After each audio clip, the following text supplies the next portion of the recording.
It was so funny when we started Fletch, we had this assumption that we just thought all founders were stupid. We're like they don't talk to customers, like they don't what do they even know what they're building? And obviously that's an ignorant take. What we discovered is the exact opposite.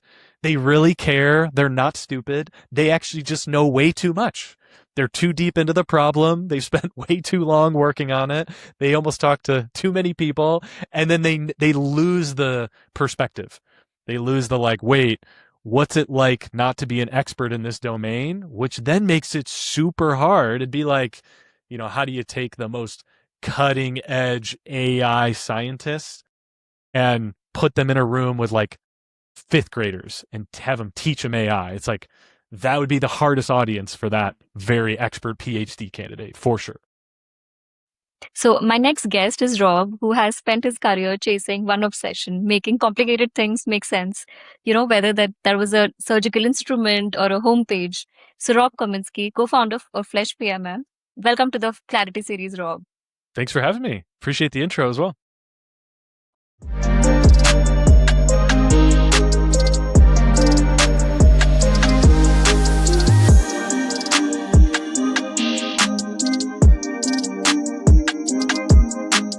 Awesome.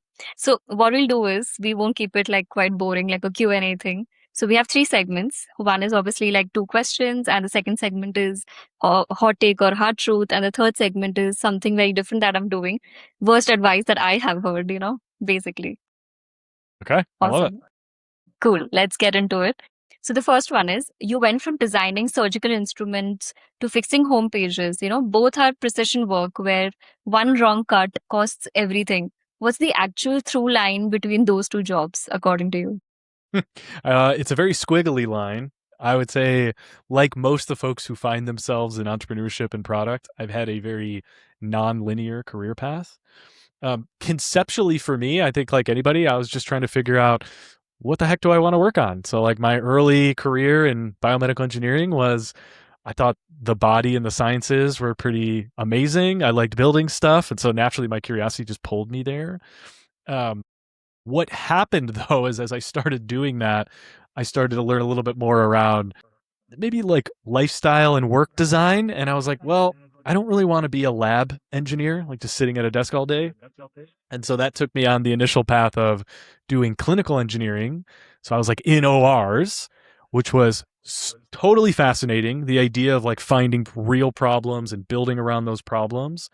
And so the whole concept of design thinking and human centered design, like what exposure.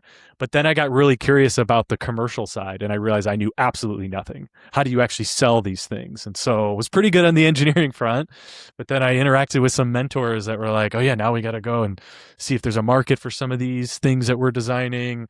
And that was really cool to me. And so eventually, in the short version of this, is I did a big career pivot. So early career in engineering, got advice that was like, hey, if you're curious about entrepreneurship and all this other stuff, go spend time in sales. And so how does an engineer get a sales job? You go to business school. And so I went to business school, kind of opened my exposure to all these different things, focused on technology commercialization, joined a startup on the tech consulting side, moved into sales engineering and then into sales, was running a sales team before finding my way back to product marketing, which really discovered what that was as a discipline. Joined a startup studio and then met my co-founder. And, here we are 4 years into this endeavor where I always knew I wanted to build a business, leveraging all these skills. I think it was really just figuring out, what are the specific skills? How can I tie all this together? And so you could call that a through line, but a very messy through line, if you will, connecting the two. I think absolutely not. I'm able to relate with you. Even I come from electronics engineering. Okay, I And love then it. again, got into business school, like, to sell. And here I am. So I think I do find the parallelity there. But Every yeah, product person is just a struggling generalist waiting to find their specialty. And absolutely. sometimes it takes a minute to figure that out. Yeah. Sometimes you detour and then reach your particular destination. That's right. Yes. So that brings me to my next question is that you and Anthony look at hundreds of homepages a year. Is there a single sentence structure that almost every broken homepage has in common? I wouldn't say sentence structure, but there are some things that come front of mind when I hear this question. I think the biggest culprit of we see of really bad homepage copy is ultimately decisions that weren't made or were poorly made around the overall strategy. And the big one being they never truly decided who they're for and who they're talking to. Like far and away, it's the biggest one. It's this summarization of all these audiences and all these capabilities. And what that results in is just broadness. We see made up categories. We see these abstract jobs to be done at a super high level. We see talking about these big outcomes like getting more customers and growing revenue. And it's sort of sidestepping these specific questions that should go on your homepage and your core positioning of like, what the heck is this thing? What does it replace and why is it better? For these big, lofty, branded things. And so, not so much a structure. I found there's lots of structures to get that wrong, but there's a lack of thought around the strategy. And I think that just most people think they can win big markets. And I think that's a mirage. I think most big markets are actually lots of small markets. And therein lies the rub when we get into the actual messaging. Wow, I love your take on that because, like, a lot of big markets are actually small markets. People end up making it too complicated, I feel. Well, we desire simplicity, and so we use these like heuristics of like, I'm gonna go after every tech company. It's like, okay, it's like it's a made up bucket, but no one says like, what do you do? It's like, oh, I'm at a tech company. No, someone's like, oh, I work for a semiconductor manufacturer, or I work for this SaaS, or I work for this healthcare. It's like there's all these pockets of companies that have their own unique scenarios, their own unique context, and just we as marketers and founders, we have this temptation to be like, yeah, that's too messy. Like, can we just simplify it and say we do it all? And it's like, it makes us feel really good.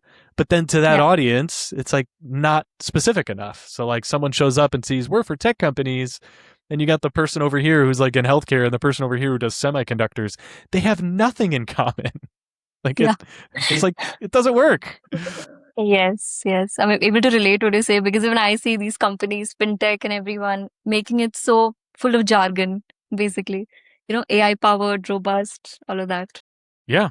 And I think there's a X factor in this, just working in tech, especially venture, is the capital because the investors they invest in companies with the hopes that they can win over these huge collection of markets. And so there's this awkward thing that I think it tricks a lot of especially first time founders, but all venture founders are susceptible to this, where they go raise a bunch of money using those big abstract words and bleeding edge and market disruption, all these things, and they think, ha, somebody just gave me $10 million. Like, I'm doing something right. And then they get a Yeah, really rude awakening when they go talk to an average customer who doesn't give a shit about the shifting tech sectors and how much money you raise. Like, they got a problem and they just want to know if you could solve it. totally. And then they'll come behind you that help me fix my narrative. That's Yeah, right. Well, maybe we can get them to absolutely. us. Once they figure it out, then they come to us. Yes. So, moving to my next segment, which is worst advice I have heard. So, I'll put across a few GTM and positioning advice at you that, I've heard throughout my career or, my path. So, you tell me whether it's true or it's terrible and why. Cool. So, the first one is lead with your mission statement, true or terrible. I think these are gonna be fun because, like any advice, there's like exceptions and pockets, and so I'll just walk you through my thinking. On the surface, I hate this. I think it's terrible advice. However, there is an exception if you are talking to investors, if you're in a very, very like social impact space, or if you're talking to employees. Leading with mission statements can be powerful. People, some folks in their employment, they want to work for someone, working on things bigger than them. And then back to the investors, they want these aspirational missions that are really going to change the way the world operates. Like powerful stuff. My mind always skews though to like, how do we actually sell this thing? And what are we going to do in our marketing? This is mostly terrible advice. The only exception on the go to market front is in new novel markets, early adopters are going to care about your mission statement and vision. Like it's not uncommon, like if you think about even the wave of AI, it's not uncommon for these, again, technologists, early adopter leaders, visionaries to go look for people who are seeing things in very unique ways to tap into that to try and get some big strategic advantage. Those people are going to care about the vision and mission because a lot of those scenarios, no one even really knows how they're going to use the product yet. They just want to be first. The mistake is thinking that there are a lot of visionaries and early adopters because there is not. And we see this growth wall happen sometimes for some of these really cool technology products where they get to their first few million selling to these visionaries and they're like, oh, I just have to keep repeating this visionary mission message, like this is amazing, and they realize nobody else cares about the mission. And so maybe over too long of an answer, but that's how I think about this one. Mostly bad No, that's advice. bad. Mostly bad advice. So the second one is, if you can't explain it in one sentence, simplify the product. True or terrible? um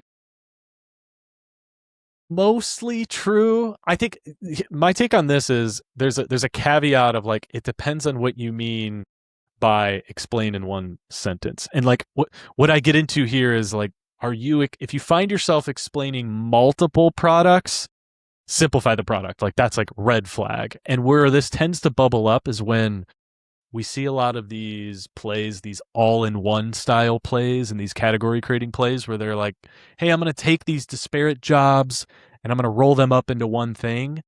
Those can get verbose because they're like, hey, we take this and this and this and this, but the value prop's the same. We're going to bring it all into one place. But I would say the caveat here is if you explain your product in one sentence, but one of your ideal customer segments can't understand it, it's a signal that you need to simplify. And it's actually a signal that you're building for multiple markets and multiple products. Right. I think like very big companies who have so many, small products under them, I think it holds relevant for them as well. Yeah.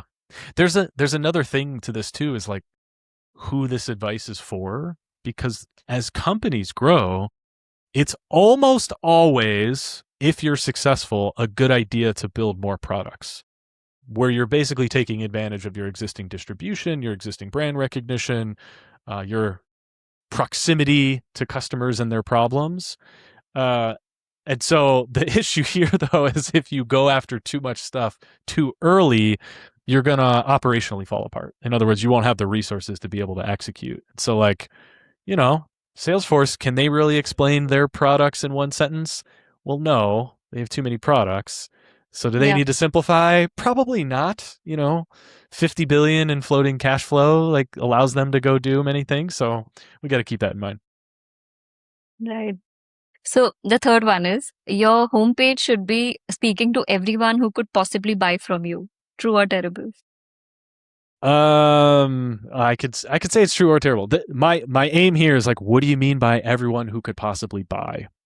Because this Probably is the go right ahead. buyer. Maybe. Yeah. The right buyer. So like Yeah. when I hear this, so like take my business for example, we position using what we would call a job strategy by just basically telling people the key job that we address, which is strategic positioning, paired with homepage messaging.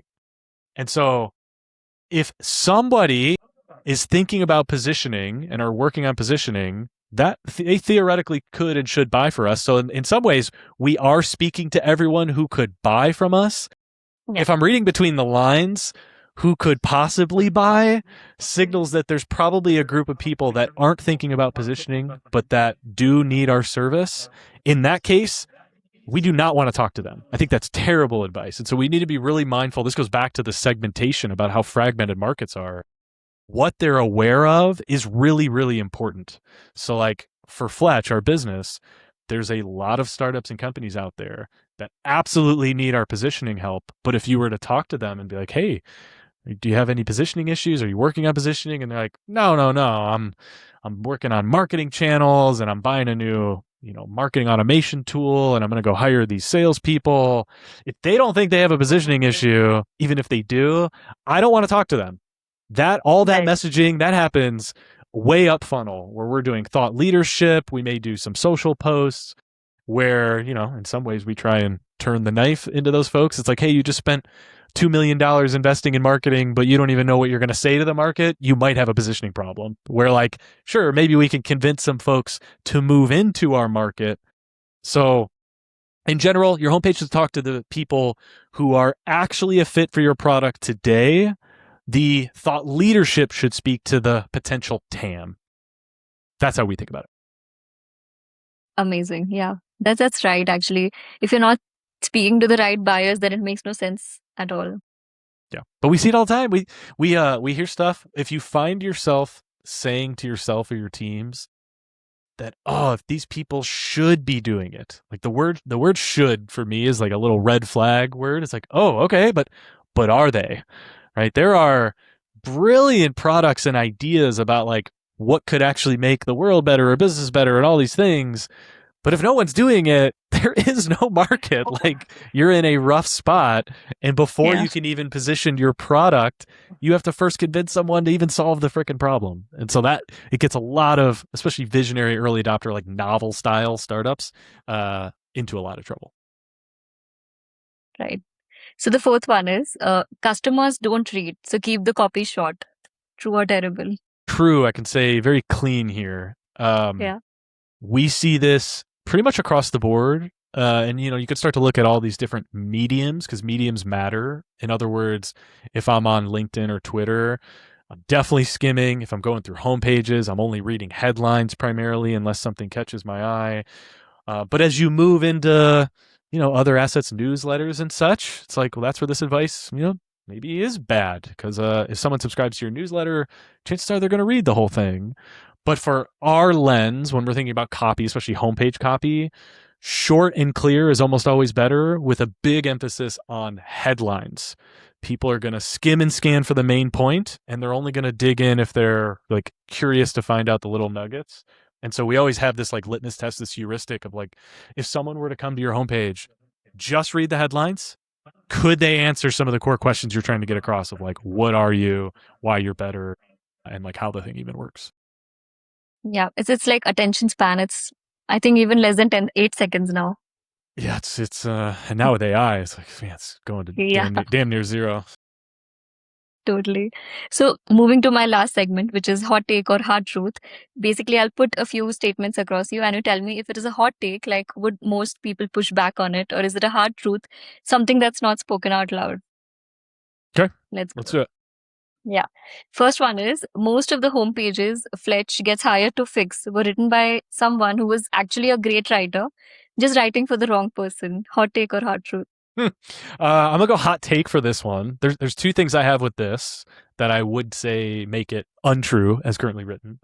Is a lot of the folks who come to us, I don't think would ever say they're great writers. One of our core segments is startups that are sort of pre-marketing, so they don't have a lot of copywriting talent or experience on the team. Um, the writing for the wrong person is usually a key truth, and it's usually they're writing to too many people, or they're thinking just purely firmographics, and they're missing all the contextual stuff that we talked about of like, are they even thinking about this job, do they have an existing tool? And we see that over reliance on firmographics create a lot of issues. And so I'll say mostly hot take for this one. I'll say they need help figuring out who to write to exactly, and then they do in fact usually need a little bit of the copywriting articulation help because they're engineers after all, and like you and I, Yeah.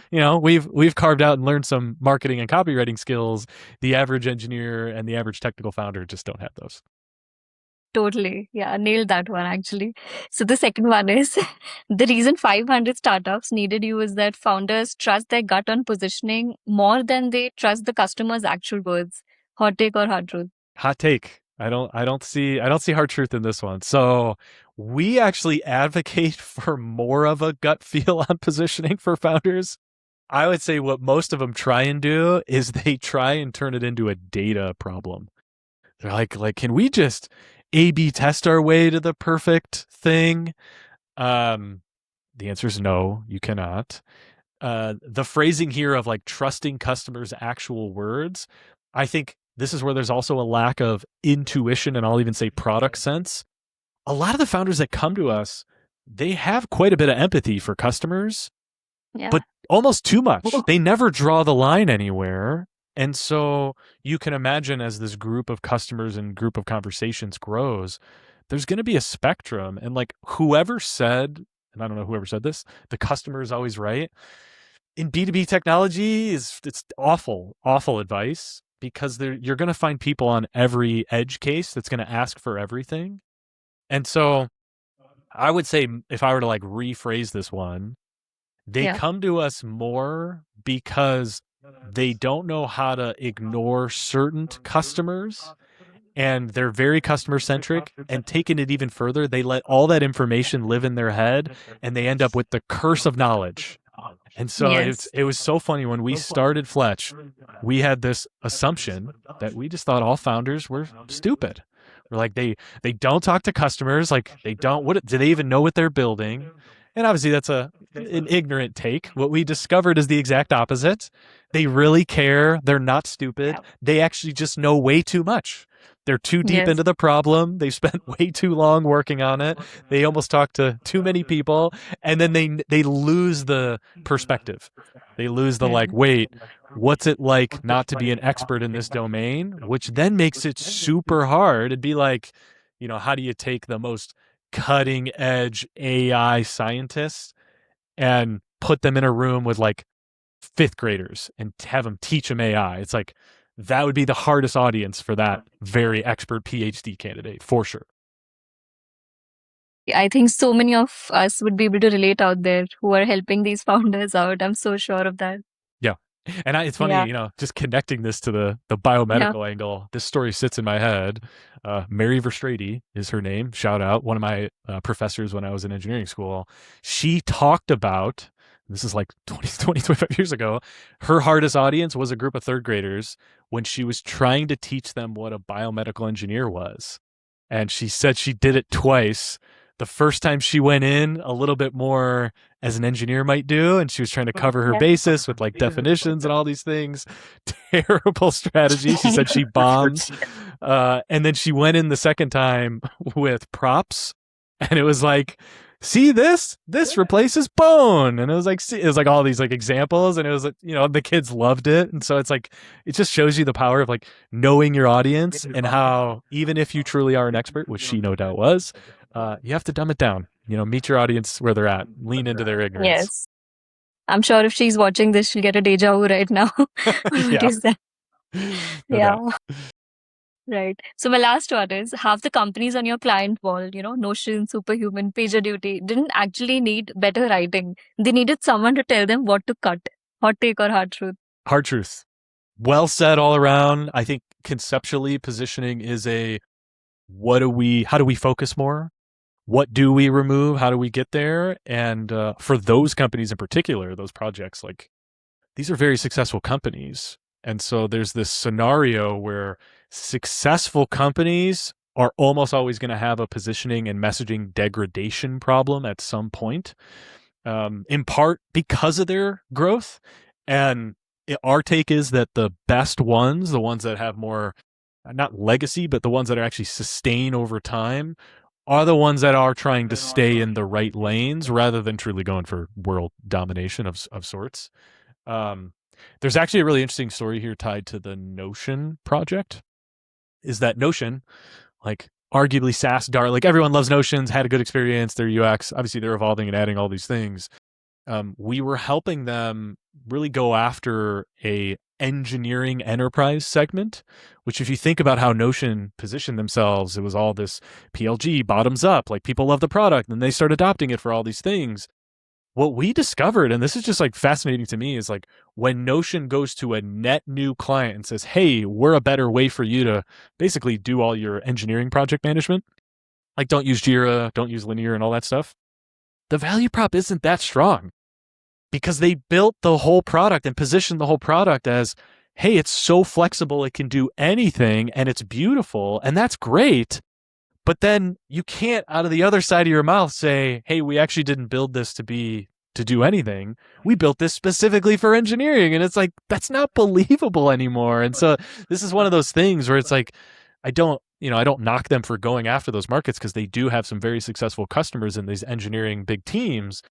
But you do get to this spot where like suddenly you have to position against yourself, and it gets very awkward. And so anyway, that's a rabbit hole tied to these. It's usually where to cut. That's the short part. Yeah.